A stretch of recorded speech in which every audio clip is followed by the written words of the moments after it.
नमस्कार साथियों, एक बार पुनः आपका इस चैनल पर स्वागत, अभिनंदन।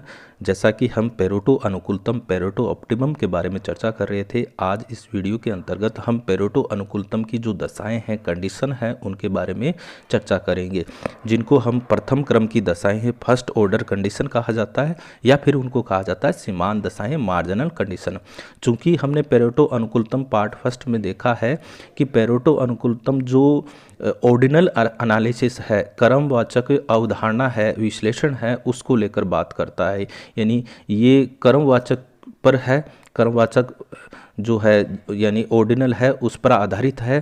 साथ ही साथ हमने ये देखा कि ये जो प्रथम क्रम की दशाएं हैं, ये पेरेटो के अनुसार पूर्ण प्रतियोगिता बाजार, परफेक्ट कंपटीशन मार्केट अगर है तभी ये प्रथम क्रम की दशाएं, जिनको सीमांत दशाएं कहा जाता है, तभी लागू होगी। अगर ऐसी स्थिति नहीं होगी तो पेरेटो अनुकूलतम प्राप्त नहीं होगा। अब हम इसकी विस्तृत चर्चाएं करें, आखिरकार प्रथम क्रम की दशा कौन कौन सी होती है। उससे पूर्व मैं पुनः आपको पेरेटो अनुकूलतम या जिसको पेरेटो इफ़िशियंसी कहा जाता है उसके बारे में हम बात करते हैं। यहाँ थोड़ा सा टाइपिंग त्रुटि है, इस बात को देखिएगा। पेरेटो कुशलता इफ़िशियंसी क्या है? जैसा कि हमने पूर्व भी चर्चा की है कि पेरेटो कुशलता व्यक्तियों के अधिकतम सामाजिक कल्याण या संतुष्टि की स्थिति को व्यक्त करता है, यानी बिल्कुल सोशल वेलफेयर को दर्शाता है। और ऐसी स्थिति में क्या होगा कि व्यक्तियों के बीच जो वस्तुओं का वितरण है, डिस्ट्रीब्यूशन है, या साधनों का आवंटन या उत्पादन मिश्रण इस प्रकार से कर दिया गया है कि सामाजिक कल्याण या संतुष्टि की स्थिति है, सोशल वेलफेयर या जो सर्टिफिकेशन है उसकी स्थिति है। इसके बाद भी अगर किसी प्रकार की पुनर्व्यवस्था, रीअरेंजमेंट या पुनः आवंटन, रीएलोकेशन किया जाता है तो ऐसी स्थिति में किसी एक को बदतर, खराब स्थिति में बनाए दूसरे व्यक्ति को बेहतर नहीं बनाया जा सकता। अगर एक व्यक्ति को अच्छी स्थिति में लाना चाहते हैं, बेटर ऑफ की स्थिति में लाना चाहते हैं, तो निश्चित रूप से किसी दूसरे व्यक्ति की स्थिति क्या होगी? खराब होगी। जैसे मान लीजिए कि दो व्यक्ति हैं, ए और बी है।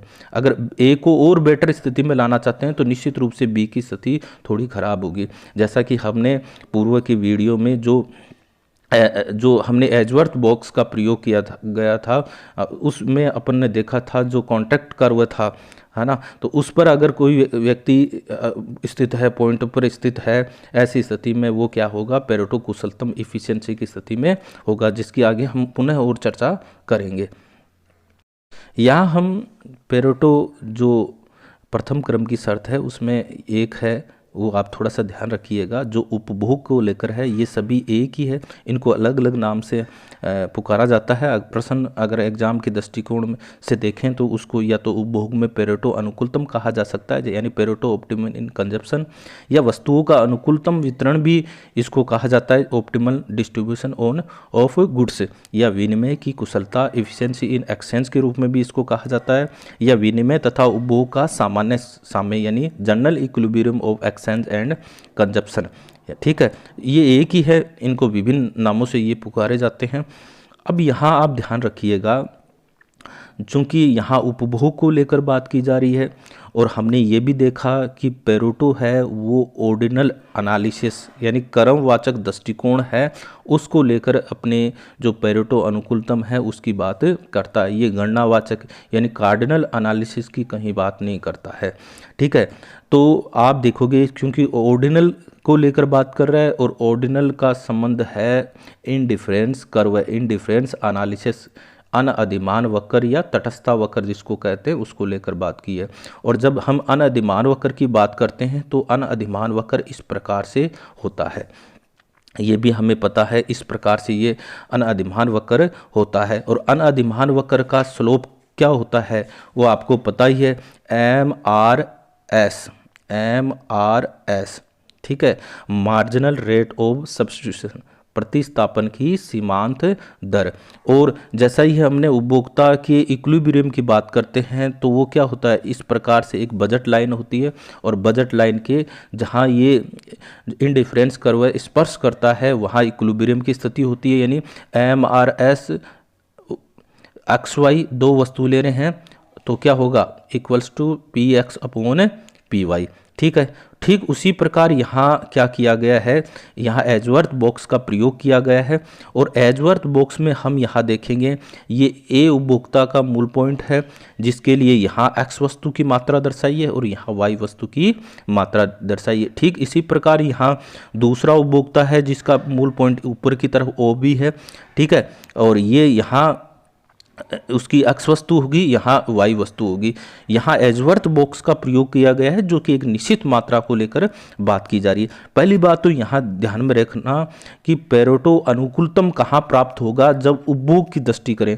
चूंकि यहाँ दो उपभोक्ता है, दो वस्तु ली गई है। ठीक है, इसलिए पहले उपभोक्ता के लिए क्या होगा, M R S X Y, A उपभोक्ता के लिए equals to M R S X Y B उपभोक्ता के लिए। यानी ए उपभोक्ता की जो प्रतिस्थापन की सीमांत दर है, मार्जिनल रेट ऑफ सब्स्टिट्यूशन है, और बी उपभोक्ता की है जो जहां दोनों एक दूसरे के बराबर होगी वहां उपभोग में पेरेटो अनुकूलतम, जिसको वस्तुओं का अनुकूलतम वितरण या विनिमय की कुशलता या उपभोग का सामान्य संतुलन या विनिमय का सामान्य संतुलन कहा जाता है, वहां प्राप्त होती है। तो ये एक प्रश्न तो इस प्रकार से यहाँ पूछा जाता है, इस बात को आप ध्यान में रखिएगा। यहाँ हम इस डायग्राम में देखें, जो Q पॉइंट है, R पॉइंट है, S पॉइंट है, वो ऐसे बिंदु हैं जहां दोनों उपभोक्ताओं के इंडिफरेंस कर्व एक दूसरे को स्पर्श करते हैं। इसका मतलब जो ये CC लाइन जो हमने खींची है उस पर स्थित बिंदु क्या होंगे, पेरेटो जो अनुकूलतम को दर्शाएंगे, पेरेटो ऑप्टिमम को दर्शाएंगे, जिनको हम परसविंदा वक्र यानी कॉन्ट्रैक्ट कर्व या संघर्ष वक्र, कॉन्फ्लिक्ट कर्व कहा जाता है। ये जो सी प्राइम लाइन है उस पर, अगर इस पर स्थित है तो हम यूँ कहेंगे पेरेटो अनुकूलतम की स्थिति है। ठीक है, परंतु यहाँ इस पर देखें कि Q से R पर जाए तो ऐसी स्थिति में क्या होगा कि A उपभोक्ता है वो एक ऊंचे इंडिफरेंस कर्व पर जा रहा है, यानी IA1 से IA2 पर जा रहा है। जबकि हम ये देखेंगे इधर अगर हम घुमाएंगे तो आप देखोगे IB3 से IB2 पर जा रहा है B उपभोक्ता। तो यहाँ हम कह सकते हैं Q से R पर जा रहा है तो A उपभोक्ता की जो संतुष्टि लेवल है, सेटिस्फेक्शन लेवल है, उसमें वृद्धि हुई, लेकिन B की में क्या हुई, कमी हुई, जिसकी हमने अभी बात की कि पेरेटो कुशलतम क्या होता है। तो आप ये ध्यान रखिएगा, एक को अच्छी स्थिति में ला रहे हैं तो निश्चित रूप से बी की स्थिति में क्या होगी, खराब होगी। लेकिन इस के पॉइंट से अगर आप देखोगे एस पर जाओगे, ठीक है, के से एस पर जाओगे तो जो ये कौन सा है, IB1 है, ये बी उपभोक्ता का इंडिफरेंस कर्व है। तो निश्चित रूप से बी उपभोक्ता के संतुष्टि लेवल है, सेटिस्फेक्शन लेवल है, उसमें किसी प्रकार का कोई परिवर्तन नहीं हुआ।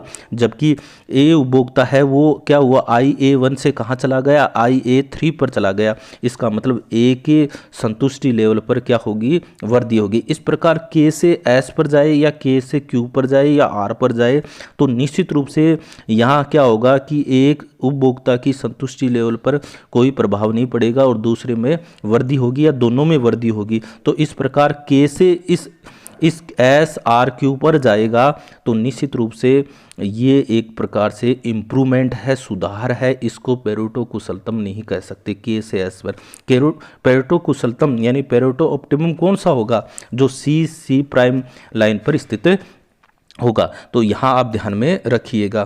तो इस प्रकार आपसे उपभोग में पेरेटो अनुकूलतम पूछा जा सके तो आपको ध्यान में रखना है MRXY ए उपभोक्ता के लिए और MRSXY बी उपभोक्ता के लिए। और यहाँ आप देखोगे क्योंकि इक्विलिब्रियम पॉइंट पर क्या हो गई, जो बजट लाइन है वो क्या होती है, बराबर है, इसलिए इसको हम कह सकते हैं PX/PY। तो यहाँ मैंने पूर्व के पार्ट में बताया था कि PX/PY ले रहा है, इसका मतलब ये सापेक्ष कीमत को दर्शा रहा है, रिलेटिव प्राइस को लेकर बात कर रहा है। पेरेटो है वो निरपेक्ष एब्सोल्यूट कीमत को लेकर बात नहीं करता है। एब्सोल्यूट क्या होगा, निरपेक्ष कीमत क्या होगी, किसी एक वस्तु की कीमत और एक वस्तु की जो मात्रा है उसके मध्य अगर हम संबंध देख रहे हैं, अगर हम एक्स वस्तु की कीमत और एक्स वस्तु की मात्रा की केवल बात करें तो वो क्या होगी, निरपेक्ष कीमत होगी। यहाँ इनके अनुपात को लेकर बात की जा रही है, PX/PY। इसका मतलब यहाँ क्या है, सापेक्ष कीमत है, जो रिलेटिव प्राइस है उसको लेकर बात की जा रही है। और मैंने बताया पूर्ण प्रतियोगिता को लेकर बात की जा रही है। तो ये है उपभोग में पेरेटो अनुकूलतम। ठीक है, तो जो आपने प्रथम क्रम की दशाएं देखी है, फर्स्ट ऑर्डर कंडीशन में देखा, उसमें पहला ये है। ठीक है, दूसरी हम यहाँ बात करें, हम देखें दूसरा यहाँ हम देखें वो है, निश्चित रूप से आप अपने स्क्रीन पर देख पा रहे हैं, उत्पादन में पेरेटो अनुकूलतम। पहले हमने उपभोग में देखा, अब उत्पादन में देखेंगे। इसको कहेंगे पेरेटो ऑप्टिमम इन प्रोडक्शन, या इसको कह सकते हैं साधनों का अनुकूलतम आवंटन, ऑप्टिमल एलोकेशन ऑफ फैक्टर्स, या उत्पादन का सामान्य साम्य, जनरल इक्विलिब्रियम ऑफ प्रोडक्शन। चूँकि हमने ये देखा कि यहाँ जो कि उपभोग था उसमें हमने इंडिफरेंस कर्व लिया था, तो ठीक है, यहाँ हम लेंगे समोत्पत्ति वक्र, जिसको सममात्रा वक्र भी कहा जाता है, और हम इंग्लिश में बात करें तो आइसोक्वांट कर्व जिसको कहा जाता है। तो यहाँ हम देखें दो फर्म लेंगे, ए फर्म और बी फर्म की स्थिति हम देखेंगे। तो हम यहाँ जैसा कि ओ ए और ये ओ बी, उनके 2 पॉइंट हो गए। ठीक है, और यहाँ हम देख रहे हैं, यहाँ हमने लेबर ली, यहाँ हमने कैपिटल ली। ठीक है, तो यहाँ लेबर और कैपिटल और दो जो वस्तुएं हैं, क्योंकि यहाँ आइसोक्वांट कर्व दिखाया गया है, तो आइसोक्वांट कर्व आपको पता ही है क्वांटिटी को लेकर बात करता है। तो आइसोक्वांट का जो स्लोप होता है, जैसे कि हमने इंडिफरेंस कर्व की स्लोप की बात की, वो होता है MRS, और यहाँ हम देखेंगे जो आइसोक्वांट का जो स्लोप होता है वो होता है, आपको पता है, जैसा कि MRTS LK, MRTS LK वो होता ही है ना, marginal rate of technical substitution. ठीक है, MRTS। ठीक है, तो यहाँ ये आप देखो कि किसी एक वस्तु की है ना, इसी प्रकार दूसरी वस्तु आप लोगे तो उसकी भी क्या हो जाएगी, MRTS LK वाई वस्तु की। ठीक है, क्योंकि आइसोक्वांट जो है वो मात्रा को लेकर दर्शाता है किसी वस्तु की, तो किसी एक वस्तु की मात्रा का तो ये हो जाएगा x, और दूसरी वस्तु की मात्रा का ये वो हो गई y। ठीक है, तो यहाँ एक जो आइसोक्वांट कर्व है उसके स्लोप को दर्शा रहा है MRTS, और दूसरे को ये दूसरा वाला दर्शा रहा है। तो आपसे प्रश्न सीधा इस प्रकार से पूछा जा सकता है, उत्पादन में पेरेटो अनुकूलतम कहाँ प्राप्त होगा, तो आपको यह ध्यान में रखना है कि x वस्तु का जो आइसोक्वांट कर्व है उसका स्लोप इक्वल्स टू y वस्तु का जो है आइसोक्वांट का स्लोप। तो आइसोक्वांट का आपका स्लोप को पता है MRTS, है ना, तो ये आपको पता है, सीधा प्रश्न यहाँ से बनता है। अब आपको पता है, जैसा कि हमने पूर्व में बात की है, कि कहाँ ये जो आपका जो सी प्राइम है, जहाँ दोनों जो आइसोक्वांट कर्व है एक दूसरे को स्पर्श कर रहे हैं, वहाँ ये प्राप्त होता है क्या, उत्पादन में पेरेटो अनुकूलतम, पेरेटो ऑप्टिमम इन प्रोडक्शन। इस प्रकार से के से अगर यहाँ किसी भी स्थिति पर जाता है वो तो क्या होगा, एक प्रकार से इम्प्रूवमेंट होगा, सुधार होगा। ठीक है, अब ये यहाँ तक तो आपको बात समझ में आ रही है। अब इसके स्लोप की हम बात करें, चूँकि आपको पता है एक उत्पादक कहाँ इक्विलिब्रियम की पॉइंट पर स्थित होगा, जहाँ MRTS LK। ठीक है, जो उसमें भी जो एक लाइन होती है बजट लाइन, जिसको कहा जा सकता है ना, जो कि क्या दर्शाता है, यानी एक जो फैक्टर है, साधन है, जिसको लेबर कहते हैं, दूसरा हम देखें कैपिटल। यहाँ लेबर और कैपिटल को लेकर बात की जा रही है, तो जो लेबर है उसको वेजेज मिलता है, कैपिटल को क्या मिलता है, इंटरेस्ट मिलता है, तो ये उसका स्लोप हो गया। यहाँ वो इक्विलिब्रियम पॉइंट पर स्थित होगा। तो ये x वस्तु का है, और दूसरी y वस्तु के लिए क्या होगा, MRTS Y LK W/R। तो इस प्रकार जब ये दोनों बराबर हैं, MRTS LK x का और y का बराबर है, तो निश्चित रूप से हम ये कह सकते हैं, ये इस प्रकार से भी बन सकता है, MRTS LK x और MRTS Y LK equals to W/R। W और R का आपका पता ही है, वेज और इंटरेस्ट को लेकर, ब्याज को लेकर, मजदूरी और ब्याज को लेकर बात की जा रही है। ठीक है, इसको इस प्रकार से भी हम समझ सकते हैं, जिसकी हम बात करें, चूँकि हम इसे देखें कि अगर यहाँ पेरेटो है वो पूर्ण प्रतियोगिता को लेकर चलता है, परफेक्ट मार्केट को लेकर चलता है, परफेक्ट कंपटीशन को लेकर चलता है। वहाँ जो साधन है, फैक्टर है, उनको जो भी मजदूरी मिलती है, जैसे हम लेबर की बात करें तो लेबर को कहाँ प्राप्त होगी, डब्लू जो प्राप्त होती है वो किसके बराबर होती है, VMPL, है ना, सीमांत उत्पादन के मूल्य, वैल्यू ऑफ मार्जिनल प्रोडक्ट के बराबर उसको जो मजदूरी है उसका जो मेहनताना है जिसको हमने डब्लू से दर्शाया है उसके बराबर प्राप्त होती है। ठीक उसी प्रकार अगर हम कैपिटल की बात करें तो कैपिटल को जो आर प्राप्त होता है, इंटरेस्ट ब्याज प्राप्त होता है, वो कैसे प्राप्त होगा, VMPK, ठीक है ना, सीमांत उत्पादन के मूल्य, किसके, पूंजी के सीमांत उत्पादन के मूल्य के बराबर उसको प्राप्त होता है। ठीक है, अब आप ये देखोगे कि जो VMP है ना, अगर वो चाहे लेबर का हो चाहे कैपिटल का हो, वो होता क्या है, इसको कैसे प्राप्त करते हैं, इसको हम प्राप्त करते हैं किसे, PX, एक्स वस्तु की प्राइस इंटू MPL, ठीक है। यानी इसका मतलब क्या हुआ, ये कैसे प्राप्त होता है, आप देखोगे श्रम का जो सीमांत उत्पादन का जो मूल्य है, वैल्यू ऑफ मार्जिनल प्रोडक्ट है, वो कैसे प्राप्त होगा, एक्स वस्तु की कीमत को जो लेबर है उसकी सीमांत उत्पादन यानी मार्जिनल प्रोडक्ट से मल्टीपल करते हैं तब प्राप्त होता है। ठीक है, तो ये इसकी जगह हम ये लिख सकते हैं बराबर डब्लू। ठीक है, ठीक उसी प्रकार कैपिटल का VMK कैसे प्राप्त होगा, आप थोड़ा बताइएगा, कैपिटल का कैसे प्राप्त होगा उसको भी आप देखिएगा। ठीक है ना, तो आप देखोगे कैपिटल का क्या होगा, तो PX, एक्स वस्तु की हम केवल एक्स वस्तु की लेकर बात कर रहे हैं, और into MPK equals to R। ठीक है, यानी एक्स वस्तु ने कितना, जो एक्स वस्तु की जो प्राइस है उसको MPL से मल्टीपल करेंगे, और एक्स वस्तु की प्राइस MPK, क्योंकि एक्स वस्तु में लेबर भी लगा हुआ है और कैपिटल भी लगा हुआ है। इस प्रकार ये इनका जो सीमांत उत्पादन का जो मूल्य है, वैल्यू ऑफ मार्जिनल प्रोडक्ट है, वो प्राप्त होता है, और ये इनके बराबर। यहाँ तक आप साथ साथ लिखते भी जाइएगा। ठीक है, तो इस प्रकार हम दोनों समीकरणों को अगर डिवाइड के रूप में लिखें तो क्या लिखेंगे, PX into MPL upon PX into MPK equals to W upon R। ठीक है, तो यहाँ PX से PX कैंसिल हो गया, क्या बचा, MPL upon MPK equals to W upon R। यहाँ आप साथ साथ के साथ लिखते भी जाइएगा। ठीक है, ये हमने एक्स वस्तु को लेकर बात की है।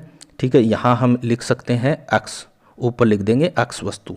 ठीक है, ठीक इसी प्रकार हम किसका निकालेंगे, वाई वस्तु का निकालेंगे, वो भी आप ध्यान में रखिएगा। तो मैं सीधा ही वाई वस्तु का लिख देता हूँ, वो क्या होगा, MPL अपॉन MPK वाई W अपॉन R। ठीक है, ये आप थोड़ा सा ध्यान में रखिएगा।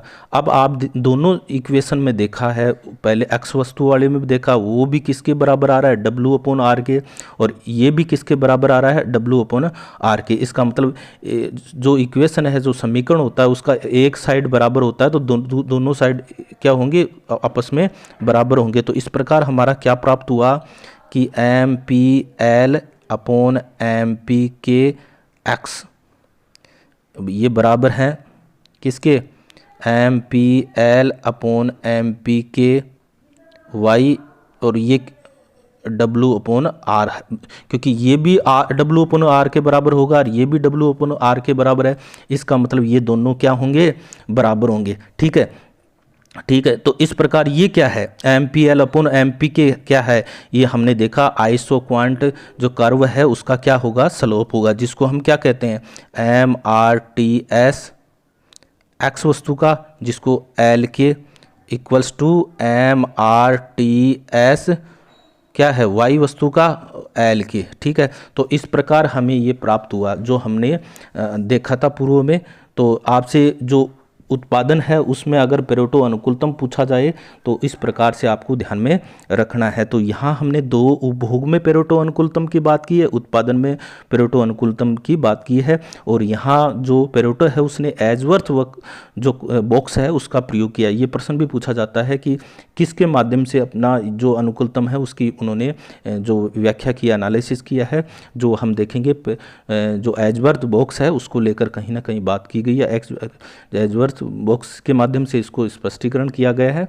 और यहाँ हमने ये आइसोक्वांट कर्व लिया है, और जो एक दूसरे को जहाँ स्पर्श करते हैं वहाँ दोनों की जो स्लोप है जिसको हमने MRTS बोला है वो एक दूसरे के बराबर है। पुनः मैं आपको बताना चाहूँगा K से S पर या K से R पर या K से Q पर अगर जाता है वो एक इम्प्रूवमेंट है, वो एक सुधार है, लेकिन QRS पर स्थित बिंदु है वो क्या है, पेरेटो ऑप्टिमम को दर्शाते हैं। और पेरेटो ऑप्टिमम में अगर हम देखें, यहाँ अगर हम ये इस बात की चर्चा करना चाहें कि इन तीनों में से कौन से पॉइंट पर इक्विलिब्रियम स्थापित होगा, इस बात को लेकर कहीं पेरेटो स्पष्ट नहीं है।